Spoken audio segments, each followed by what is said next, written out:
7 run வழக்கம் போல out ஆனேன் இப்போ இட்லி பால்ல. இதுதான் இப்படிதான் ஃபோக்கஸ். நான் கூட டீசென்ட் எடுத்துட்டேன். போறியா மூஞ்சி வீடியோ எடுத்துக்கிட்டாண்டா. நீ முடிஞ்ச அப்லோட் பண்றா பாப்பா. ஒன்றும் இல்லை, இப்போ ஒய்ஃபை இருந்துட்டு டப்புன்னு அப்லோட் பண்ணிடு. எங்கேயும் கனெக்ஷன் இல்லை, அதான் பிரச்சனை. வீடியோ எடுத்துக்கிட்டு நீங்க கையை வச்சு மறைச்சிக்கிட்டு இருக்கீங்க.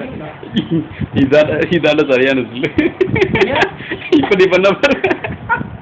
அது சவுண்டோட கேட்குறா. சவுண்டா அப்போ பாட்டு மாத்திடுவோம். அவனே எடுத்து இல்ல பரவாயில்ல இருக்கு. எங்களுக்கு பப்ளிசிட்டி பிடிக்காது. பப்ளிசிட்டி பிடிக்காது. தெரியாதா போதும் போது எதுக்கு மேல நீ என்ன பண்ற அதான்